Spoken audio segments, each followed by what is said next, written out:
Večeras u Pulsu planete izraelske snage izvele su novi masakr nad Palestincima na jugu pojasa Gaze. Bombardovano je područje gdje se civili kretali prema punktu za distribuciju humanitarne pomoći. Sjedinjene Američke Države su blokirale nacrt rezolucije Vijeća sigurnosti Ujedinjenih nacija u kojem se traži trenutni, bezuvjetni i trajni prekid vatre u Gazi. Pala nizozemska vlada, Geert Wilders, lider krajnje desne stranke za slobodu, objavio je da njegova stranka istupa iz vladine koalicije, što bi moglo ozbiljno ugroziti stabilnost nove desničarske vlasti u Nizozemskoj. Šta će ovo značiti za Evropu? Moj gost je Thijs Royt, europarlamentarac. A u sjeni rata u Ukrajini i autoritarne vlasti Aleksandra Lukašenka, bjeloruske demokratske snage postavili su sebi vrlo ambiciozan cilj – ulazak u Evropsku uniju. Taj strateški pravac predstavlja pokušaj spašavanja nacionalnog identiteta, suvereniteta i ekonomske budućnosti ove zemlje. Gost Pulsa planete je opozicijski političar Valery Kavalevski. A veza između predsjednika Sjedinjenih Američkih Država i najbogatijeg čovjeka na svijetu raspala se u javnosti pred očima miliona. Trump je u četvrtak iz ovalnog ureda poručio da je razočaran u Muska, a onda i zaprijetio ukidanjem vladinih ugovora za SpaceX i Starlink. O mentalnom zdravlju, muzici, sceni, podršci jedni drugima razgovaram sa Ianom Georgeom, vokalistom grupe Amongst Liars. Ja sam Ikater Ergotić.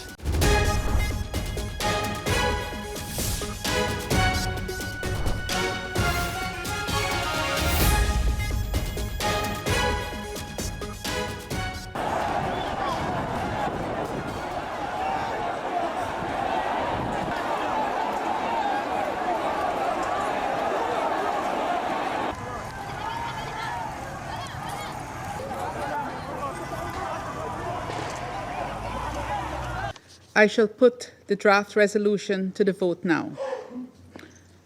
Will those in favour of the draft resolution contained in document S 2025/353 please raise their hand?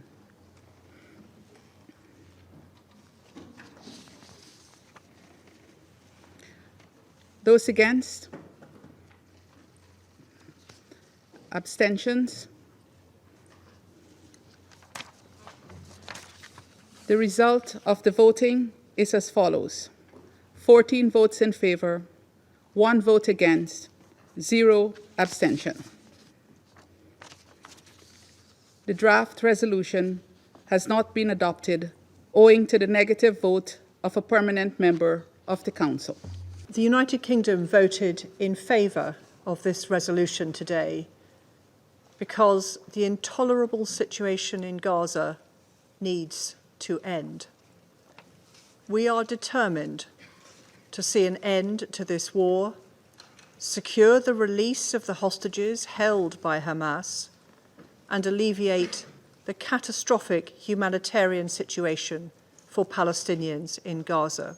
President, I would like to respond to a disturbing comment made by a member. And I just want to reiterate that Israel has a right to defend itself. And it has taken numerous measures to limit harm to civilians and address humanitarian needs. The loss of civilian life in Gaza is tragic. We all mourn this. But the responsibility for this rests with Hamas, which could stop the fighting today by freeing the hostages and agreeing to the ceasefire terms already accepted by Israel.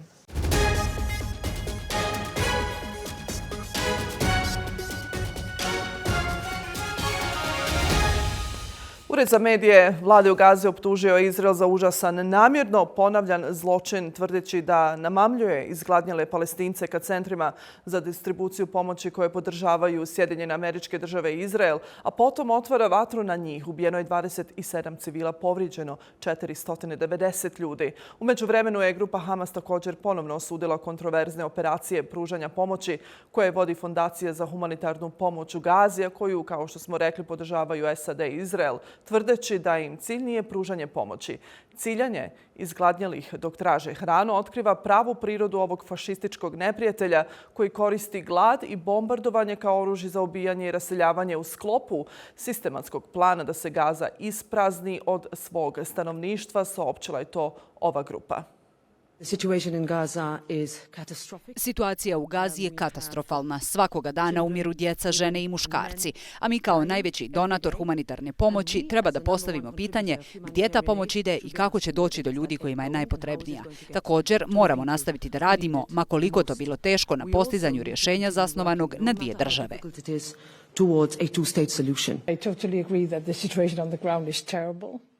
Potpuno se slažem da je situacija na terenu užasna i da pomoć mora odmah da uđe u Gazu. Potreban nam je prekid vatre kako bismo to omogućili, a naravno svi taoci moraju biti oslobođeni.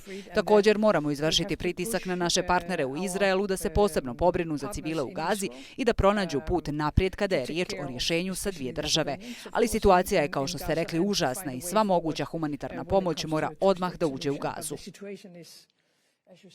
U intenzivnim raketnim i dronovskim napadima na Kijev ubijeno je 4 ljudi, 20 je ranjeno, saopćili su to ukrajinski zvaničnici, dok su snažne eksplozije odjekivale gradom. Napad je uslijedio nakon upozorenja ruskog predsjednika Putina, koje je preko američkog lidera Donalda Trumpa preneseno da će Kremlj uzvratiti nakon što su ukrajinski dronovi uništili nekoliko strateških bombardera u napadima duboko na teritoriji Rusije. Probudila sam se doslovno par minuta prije alarma i roditelji su me zamolili da odem u ostav u hodniku kao u sklonište. Čula sam zujanje, onda je tata dotrčao do mene i pokrio me rukom, a onda se začula vrlo glasna eksplozija. Sve sam čula i iskreno cijeli moj život mi je proletio pred očima. Ova noć nam je jako teška jer su to napadi terorista. Napolje je jako bučno jer smo trenutno na parkingu s puno ljudi jer se osjećamo malo uplašeno, jer je jako bučno zbog raketa, zbog šahera koji lete kao pčele. Jako je strašno jer biste mogli umrijeti od toga. Tako da smo malo šokirani jer je bomba detonirala blizu naše kuće, a bili smo jako blizu.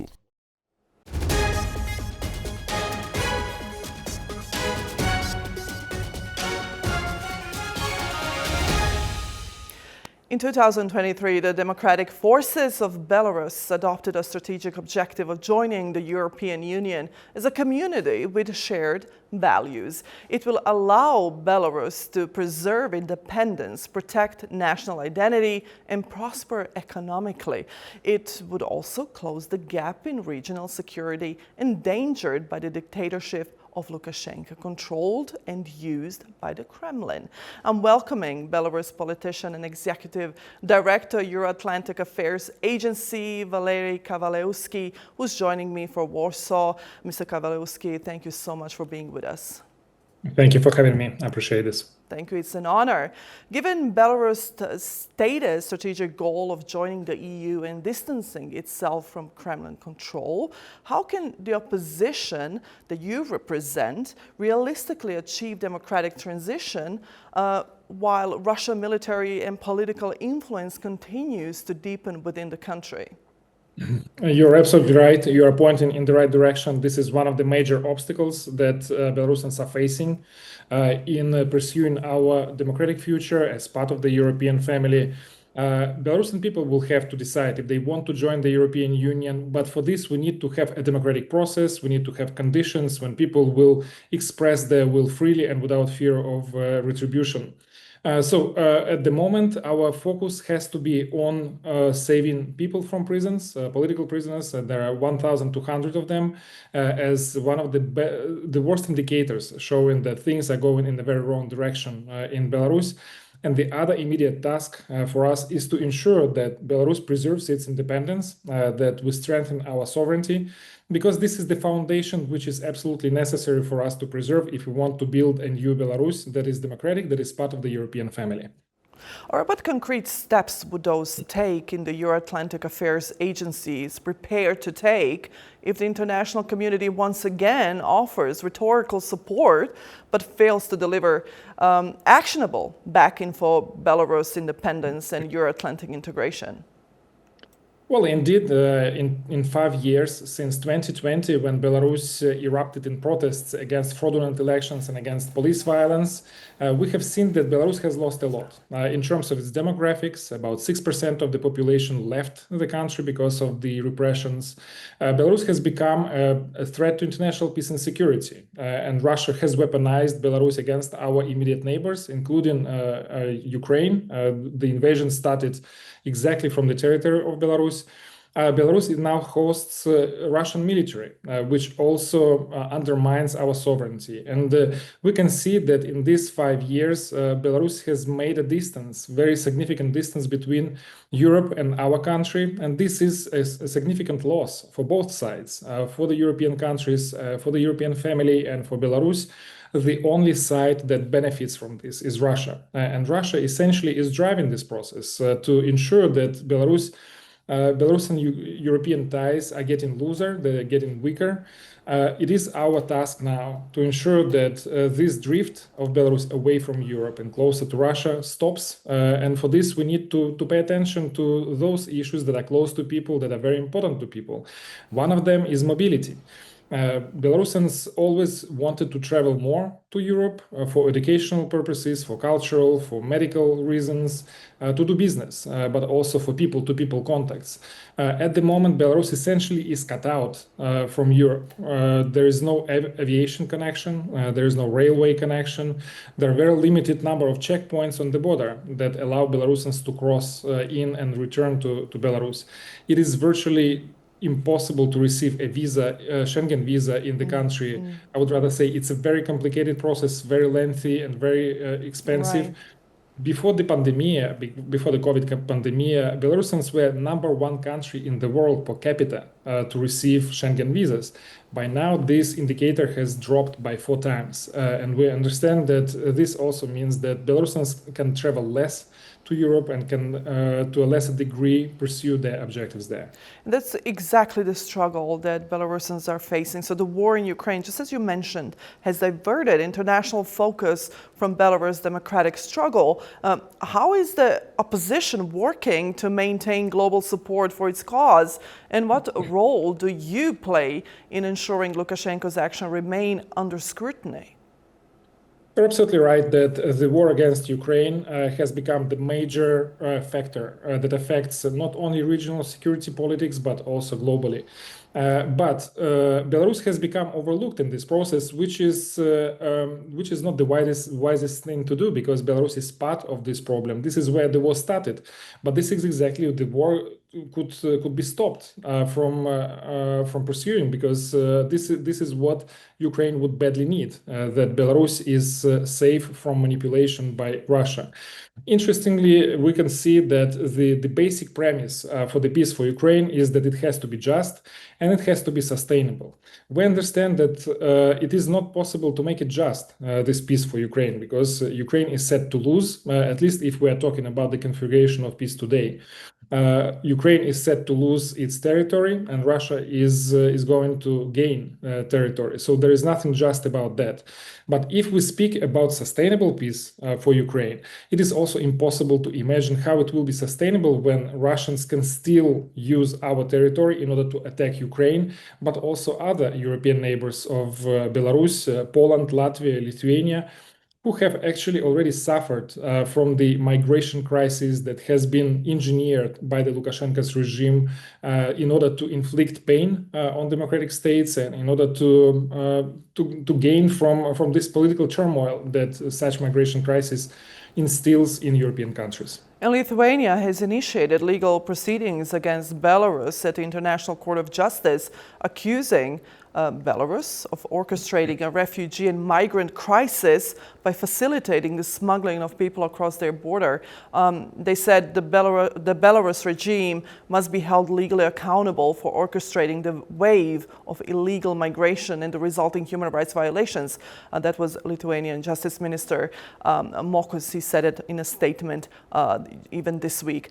How does the Belarus government respond to Lithuania's accusation at the ICJ that it's deliberately engineering a migrant crisis as a form of hybrid warfare? I have not seen such a response as of yet. I would say that this process, this migration crisis, has been there for almost 4 years, and essentially both sides have been engaged in this confrontation, trading blows, trading insults, sometimes trading threats, like this lawsuit from Lithuania. And this exactly shows what's going to be the price for the regime of Lukashenko in Belarus if this migration crisis continues. However, when we think about the resolution to this migration crisis, we also need to be thinking about the possibilities to engage, to seek solution from both sides, probably with the participation of international organizations like United Nations Commissioner for Refugees or International Organization for Migration.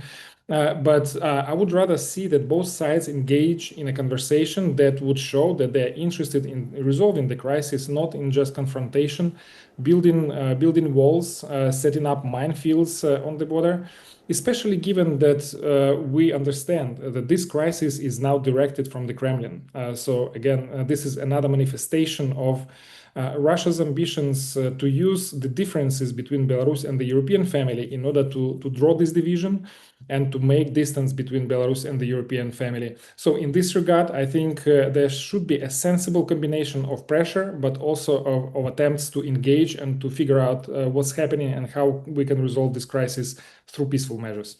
Mr. Kavalevski, I'm going to ask you, do you ever go back home? Are you allowed to go back? Are you in exile? Just as some of your colleagues, even former colleagues as well. Unfortunately, I cannot travel. I mean, I can, but I would be immediately arrested on the border. Many Belarusians cannot travel home. And this is one of the significant pains that has been inflicted on people. And there are about 500,000 of Belarusians who forcefully left the country. All of them were leaving the country reluctantly. None of us wanted to be living in exile. This is not the easiest of paths to live outside your country. And the regime is making it even more difficult when they prohibited us from replacing travel documents abroad, which means that de facto many Belarusians become stateless. They don't have the state behind them to support them, to help them if there is a moment of need, if they kind of come across any trouble when they're abroad. And so this is problematic, and this is again one of the low-hanging fruits that regime could achieve if they would abandon this policy of prohibiting to replace passport travel documents abroad. Right. Foreign affairs representatives such as yourself in the opposition in exile, how do you define your role in advancing vision for a democratic country, and what challenges do you face in coordinating those efforts from exile?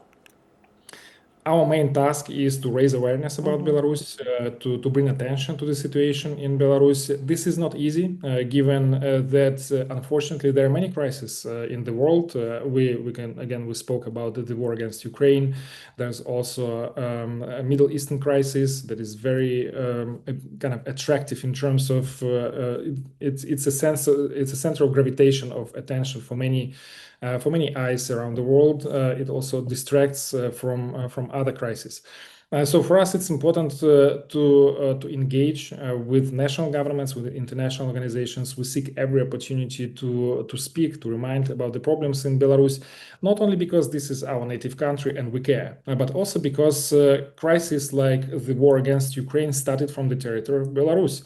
So by overlooking the crisis situation in our country that started in 2020, the world essentially allowed the situation to evolve into something bigger and more threatening when Russians managed to establish additional control over Lukashenko and his government in order to weaponize Belarus against Ukraine. So this internal crisis, these internal repressions have led to external aggression.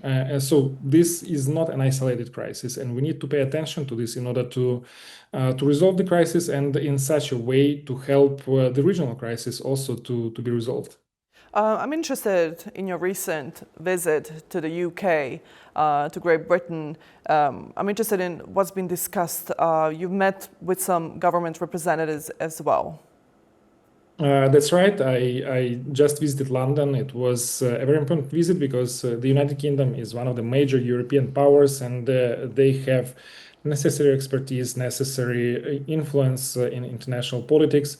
So the issues I discussed in the governmental agency was issues included the release of political prisoners and the cessation of repressions in Belarus. And unfortunately, this process continues. While the regime has released already 300 people in early releases through pardoning process, but at the same time, they continue arresting people. So this pressure, this persecution of people with their own opinion continues. We also discussed measures how to preserve the statehood of Belarus, because it is, again, under huge pressure from Russia. Russia sees Belarus and Ukraine in a similar light. For Putin, both these countries should not exist as independent entities. So he is aiming at both of them. At Ukraine through military means, at Belarus by using a corrupt, dependent politician like Lukashenka. But the destination is the same. Both countries should cease to exist.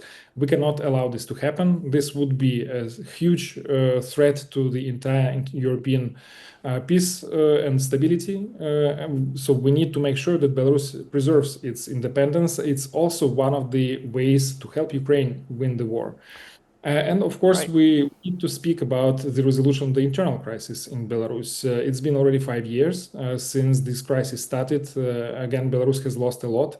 And this trajectory leads us in a very uncertain space where we can lose even more. And again, as part of the European family, Belarus in such a weak position is also a loss for the entire Europe. So this is why we are drawing as much attention to our situation and trying to seek also practical measures in order to help us resolve the crisis in our country. And before I let you go, Mr. Kavalevski, I just want to know, looking forward into the future and toward a democratic country, how do you envision rebuilding ties, first of all, with Ukraine, and how do you envision joining the European family? What do you think when that would be even possible?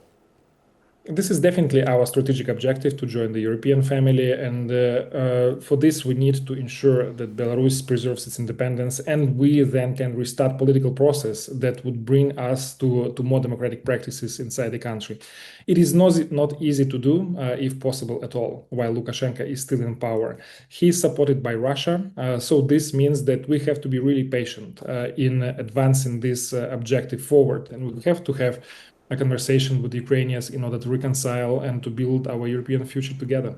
And will you be going home then? Of course, this is my ultimate objective. This is very personal, but yes, this is what I want to do. I want to go back home. Right, of course. Thank you. Thank you so much, Mr. Kavalevski, for speaking for Newsmax Balkans. Thank you.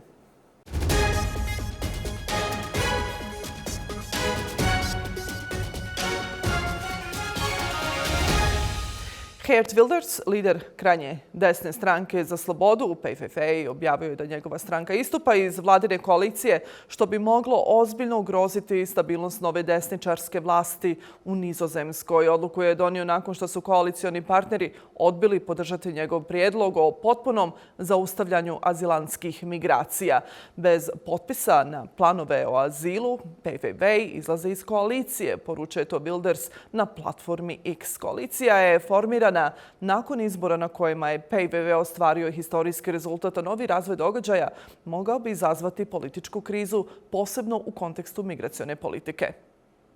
I'm welcoming MEP Thijs Reuter from Brussels. Mr. Reuter, thank you very much for joining us again. Thank you for having me.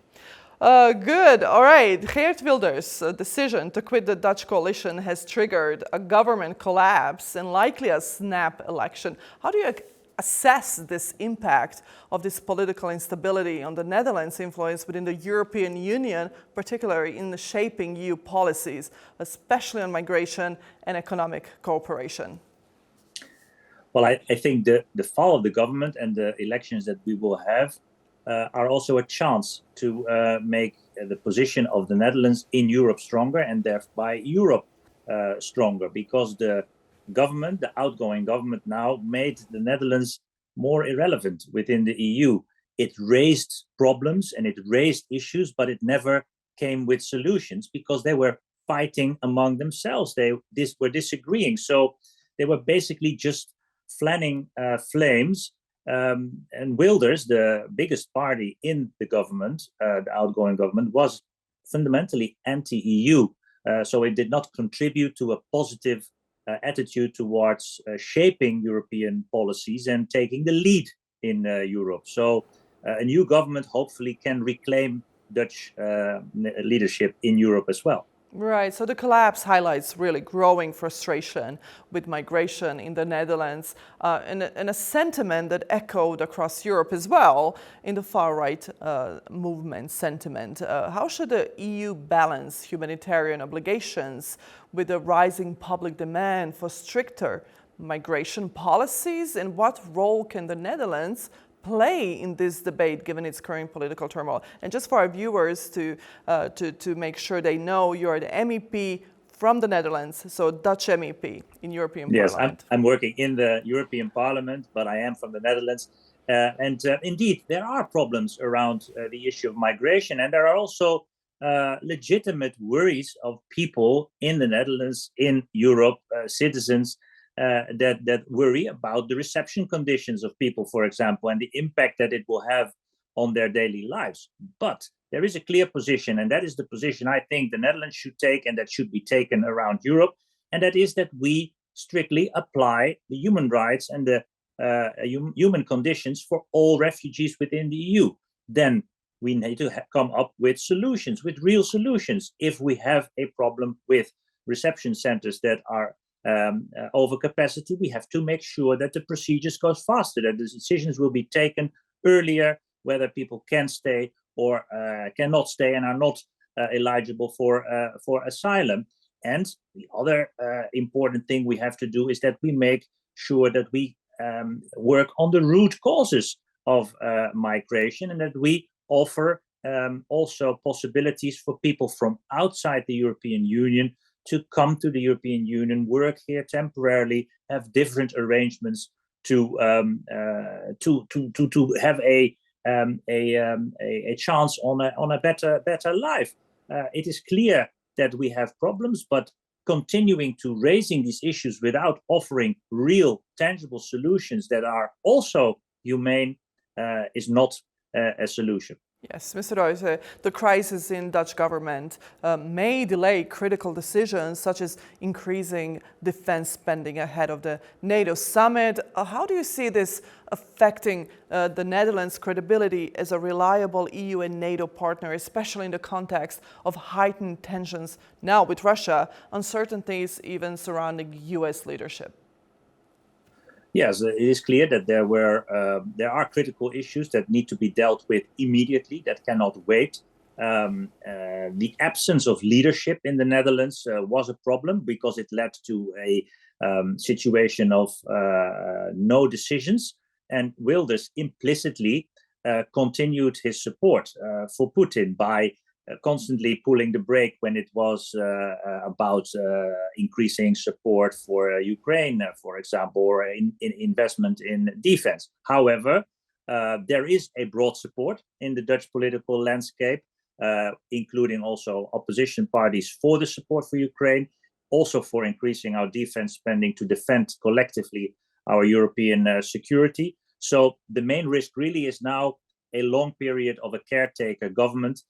So hopefully we will get these elections. They are announced for the 29th of October, and then have a swift formation of a new government, because it's really necessary that we take necessary decisions. But I think we can count on the responsibility of the remaining caretaker government, but also of the parliament in which there is a broad support to Ukraine and investing in our collective security, to also take decisions in the absence of a functioning government. The caretaker government can be allowed by the Dutch parliament to go further in decisions, as long as it has the support of a majority in the parliament. Right. So Geert Wilders' push for a very clear stance on immigration policies or anti-immigration policies reflect the growing influence of far-right policies and politics in the Netherlands and beyond? From an EU perspective, how can member states address the rise of far-right movements without compromising democratic values or alienating voters concerned about migration and cost of living issues? Well, yes, the issue with the far-right parties that we have seen coming into government responsibility also in the Netherlands is that they adopt a similar model when they do not have full control, but only are part of a coalition government. They propose things, they highlight issues, propose solutions that are not feasible. And then when there's no solution coming, then they blame someone else or they blame something else. What we need to do is to stay calm, protect our societies, our democracies against foreign interference, against manipulation, against disinformation, banning extreme right parties who constantly pursue to undermine the democratic institutions of our countries, listening and addressing the concerns of citizens, because there are real problems and real issues that have been overlooked for too long. That is true, but offer concrete solutions and also have the courage to enter into critical debates to explain that the far-right solutions are not real solutions. They are just a method to keep the discontent going and to disrupt also our societies. You can see that specifically in Hungary with Prime Minister Orban. He's now also facing conditions adverse to him. So the real solution for the democratic parties, the parties that want to move further, that want to go ahead, that want to compromise, is to maintain the cordon sanitaire and not adopt their stances, but offer real solutions instead of fake solutions and more undermining of our institutions. And I think the European experience is also one of compromise, one of learning and adapting to new realities. And long term, we need to invest also more in education, in media literacy, in critical thinking, to make sure that people get more resilient toward disinformation, that people can distinguish between real solutions and fake solutions. So it's a lot of work, but we can do this. Mm-hmm. And it takes time. It can be done, of course. But Mr. Reuter, the Netherlands has been a key economic player in the European Union, but political instability, such as we see it these days, could really disrupt its economic agenda. How might a prolonged caretaker government and potential snap election affect the Netherlands' ability to advocate for its economic priorities, such as, like we said, trade and fiscal policy within the European Parliament? Yeah, well, it will not affect our work in the European Parliament because we have clearly separate responsibilities. But it is true that when you do not have a clear agenda to take leadership in Europe, to take leadership on international issues, then you become more irrelevant and less influential. So it is crucial that the Netherlands, which is after all the fifth economy of the European Union, sixth country in size, it's an important country. People look at the Netherlands. So the Netherlands has to also to take a responsibility that fits its size, that fits its economic influence. And I think that a new government positively could affect influence in the European Council. That would be very important. We have a strong tradition of supporting these European institutions and also to look carefully at the challenges that are ahead of us. And I think the Netherlands should play a bigger role. I said in the past weeks and months when we were talking about defense spending and investing in support for Ukraine, I also said the Netherlands should be in the front of the bus and not in the back of the bus debating things that nobody in Europe is concerned with. We need to take responsibility together, and the Netherlands need to play a leading role in that. I think that that could help us, but it's also in the interest of the European Union and beyond. And not to forget about, for example, Southeast Europe and the candidate countries. Prime Minister Schoof called Wilders' decision to collapse the government irresponsible amid major national and obviously international challenges. How can the EU support member states like the Netherlands in maintaining their government's stability during such crisis, and what lessons can be drawn from other, for example, EU countries facing similar far-right driven political disruptions? Now that's, I think, an excellent question, and it ties into also the need to constantly improve our safeguards also within the European Union against democratic backsliding. We have high norms in our treaties with regards to democracy. That's also an issue for countries who want to join the European Union, but we have to protect countries within the European Union, current members of the EU, against democratic backsliding. And indeed, it was irresponsible, of course, to blow up the government. But frankly speaking, I think we will be better off in a government without the party of Wilders. He basically sidelined himself now. And I think the Netherlands can function well, also with caretaker government. We have strong institutions. The elections will be in October. But for other countries, the Netherlands included, I think it means that you need to make sure that you invest in a strong parliament, in a parliament that can also take decisions, that has a good understanding of how to work together, how to find compromises despite political differences.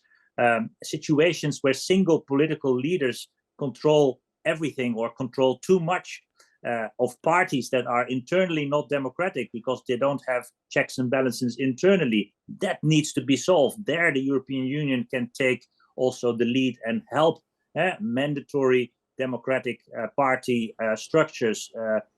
Parties that want to take up seats in any parliament should also have accountability mechanisms internally and actively working on maintaining democracy. Democracy is not something that you set in stone and then it is there forever. You need to maintain it, you need to live it, and you need to constantly talk about it also among each other to reinforce it and to make it stronger. I think that's a great mission for all of us. Great mission. Definitely, and shape it with time.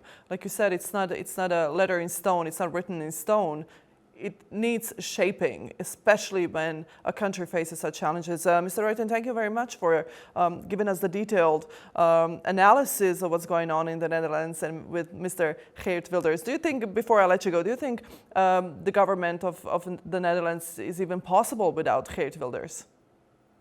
Yeah, I definitely can. I think it's possible. I think that the parties that have now tried this government with the party of Mr. Wilders have learned a lesson. I hope they have learned a lesson. And I also hope that whatever the outcome of the elections is, that we will be able to find a government more in the center, with some center-left people, with some people right of the center. Right. But the parties that work together with Wilders have to come to the conclusion that it's not a good idea for themselves, not for the country, not for Europe. And now we see it. Mr. Reuter, thank you very much for being with us. Bye-bye. This was MEP Thijs Reuter, and we discussed Dutch politics. Stay with us.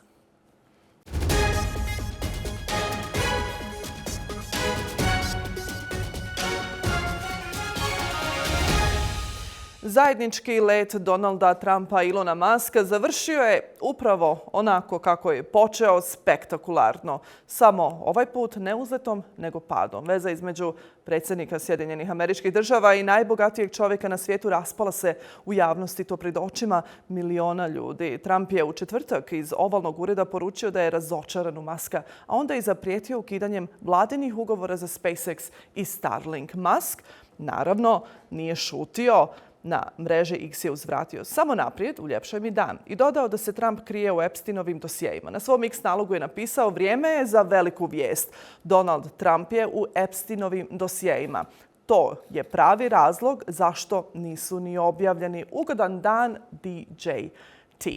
No, ni to nije bio kraj. Musk je objavio da SpaceX povlači letjelice koje koristi za NASA, dok su dionice Tesle potonule za 14%, što je izbrisalo oko 150 milijardi dolara tržišne vrijednosti. Musk je lično izgubio 20 milijardi dolara. Podsjetimo, Musk je prošle godine bio ključni igrač u Trumpovoj kampanji.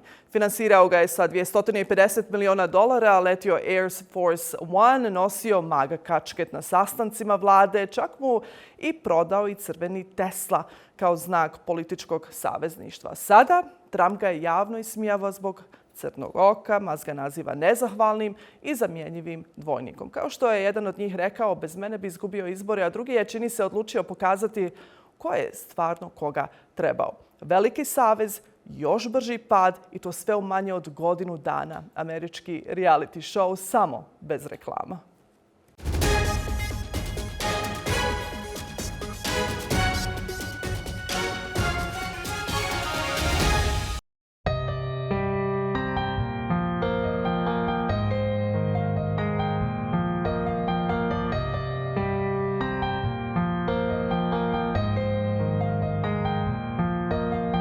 Time moves slowly in a breath, forms circles so obsessive. I see no end in sight from lights on the horizon. All this indecision, blindness, blackout vision, no sense of any answers. Emerging from the coastal scenes of Eastbourne and Brighton, Amongst Liars have rapidly become one of the UK's most vital rock voices, not just musically but socially as well. Since their explosive 2019 debut, the band has fused hard-hitting soundscapes with lyrics that courageously confront mental health struggles, injustice, but also personal turmoil. With blistering live shows, viral fan connections, and no-nonsense approach to advocacy, Amongst Liars are more than a band. They're a lifeline wrapped in distortion and defiance. I'm welcoming Ian George from Brighton. Ian, welcome to Newsmax Balkans. Thank you for being here. Thanks for having me. Just like I said in the beginning, in the intro, there's so much courageously confronting mental health, especially when it comes to you, and especially when it comes to lyric writing. So how has writing about mental health shaped your music and the message as a band?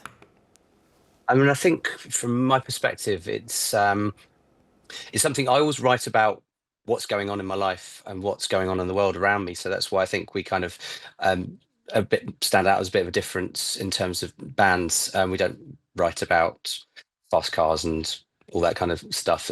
It's kind of, so basically the second album that we put out, it was about, I suppose, documenting my life. I went through a really traumatic time with sort of some personal situations that led to a kind of, I suppose, mini breakdown and some paranoia, and I experienced depression. I had off the back of long COVID as well.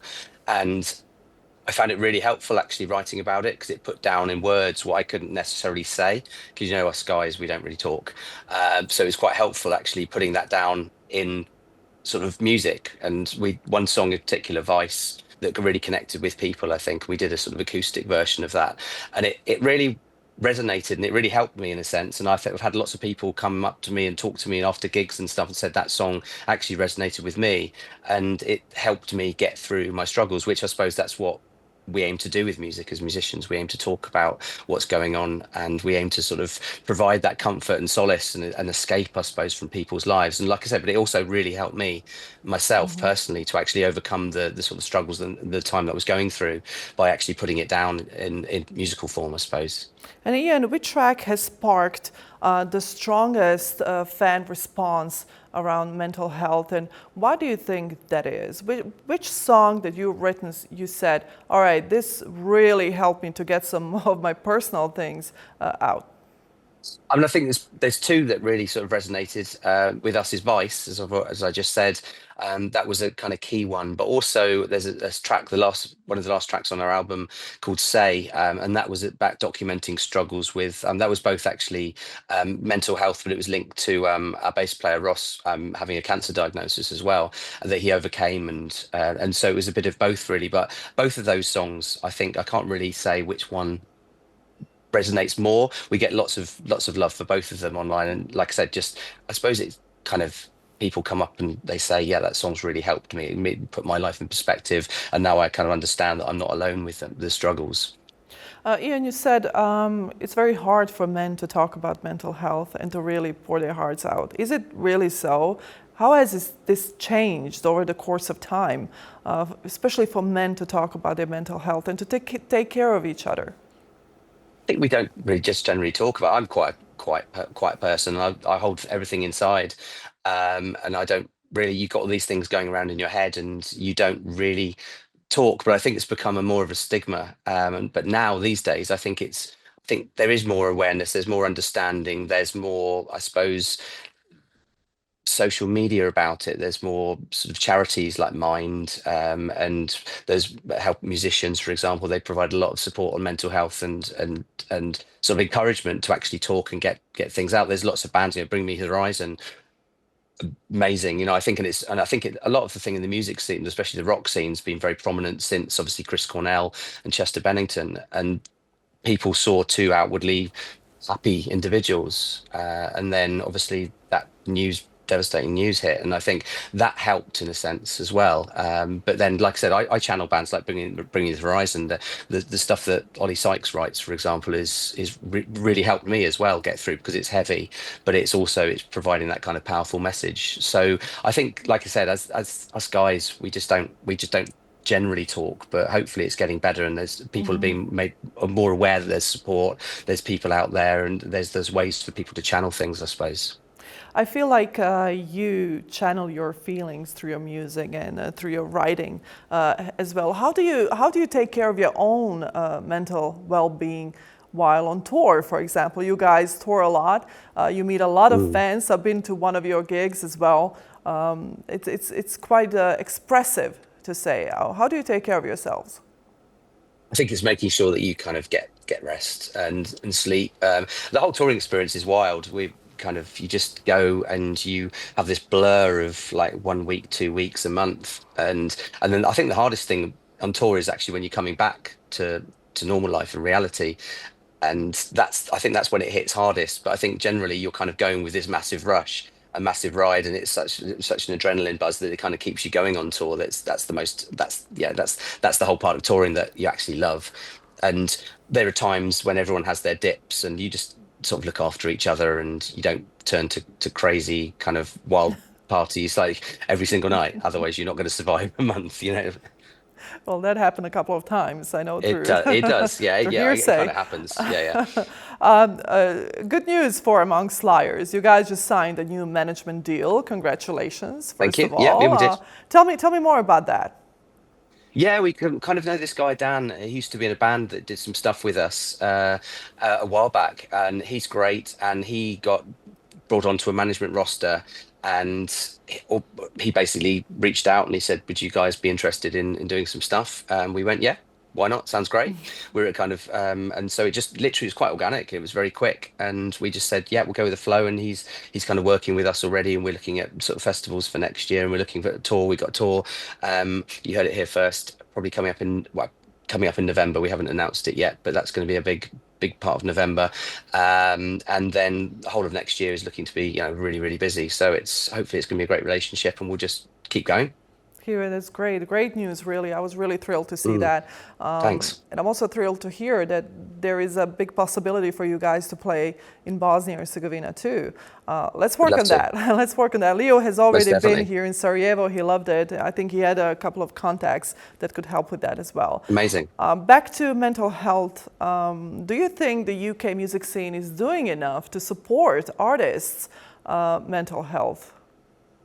I think it's difficult because in terms of obviously the grassroots structure, there's lots of kind of venues closing, there's lots of like lifelines are closing, and I think that kind of obviously affects the mental health of the people running these businesses, and there's not enough money that's being put in by the government or larger agencies and larger sort of venues to kind of help support the grassroots scene.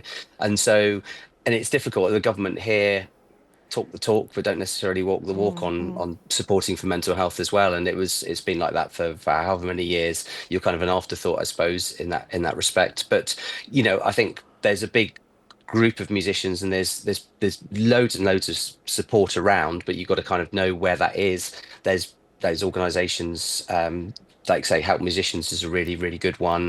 Metal for Good that we kind of work with, and people that kind of are there providing a community and providing that sort of go-to, which is really, really good and really good supportive. But obviously there's not enough being done by the government to sort of help musicians and provide that support and the guidance, I suppose. Ian, you come from the media as well, used to work at BBC, so we can say we're colleagues more or less. Have you, and the transition to music, well, music's always been there for you. Have you ever felt pressure to downplay your struggles in the public eye? And how do you really handle that? I've always been pretty honest, to be honest with you. When it comes to in the sort of music side of things and expression, I think myself as a person, I tend to withdraw myself from talking about things. So I didn't even talk to my mum and dad about my mental health struggles, and then they found out when the song Vice came out. So you imagine what kind of shit I got for that. But I think it's through music. I think that's the way it's kind of really helped me. And I've been very open and very outward. And I think it's kind of scares some people sometimes, because you talk about these issues that you've gone through, and some people don't know what to say. But I think I've always provided, support and encouragement to anyone going through a similar sort of thing, and just a talking. And I suppose it's learning, it's developing, and we're all human beings, aren't we? It's kind of everyone reacts in different ways to different things, and if people don't understand something or doesn't know how to sort of relate to someone that's going through struggles, it's very difficult. But I can kind of guarantee that everyone in their life at some point will go through some kind of mental health struggle. And I just hope that that they have someone that's there for them at that point. There's a lifeline. Which other UK artists or bands do you admire for their honesty about mental health? I really, like I said before, I really love Bring Me the Horizon. They really talk about it from that fresh perspective, and they're massive and they're great. But I think Ollie Sykes has got that really good resonance with what's going on. I think also, there's been a lot of publicity with Youngblood at the moment. He's really sort of flying the flag for being for difference, and for his sort of awareness about how to talk to people and how to encourage people to be themselves, and how they can kind of reach out and they can get that kind of support. So he's been really prominent recently, which is a great thing, because he's come from a pop artist to turn into this kind of very sort of serious kind of character that actually kind of seems like he's trying to make a difference, if you see what I mean. Yes, and only talking already makes that difference, and then it takes you to other steps. What's your message to fans who are struggling right now to find solace in your music? There are a lot of them. I know them personally even. Yeah, I think it's just, try and think that you're not alone. There's always support, there's always help out there. You've got the power and you've got strength that can come within, even when you feel really bad. I think there's a Bring Me lyric with that kind of resonates. It's not just, I can't even remember the lyric. It's not a bad. It's not a bad life. It's just a bad day, not a bad life. So if you're going through something at one point, it could be that it's something that's happening to you in one instance, but there is a way out, and there's a good way out, and you can get support, and there's lots of ways that you can get that support. Leo is not with us tonight, but of course we'll catch up with him as well. Ian, we're looking forward to seeing and hearing some new music. You've been writing some new music as well, and seeing you back on tour. Ian, thank you so much for being with us tonight, and we'll catch up again. Most definitely, pleasure. Thanks for having us. Thank you. Or me even. Thank you. Rip me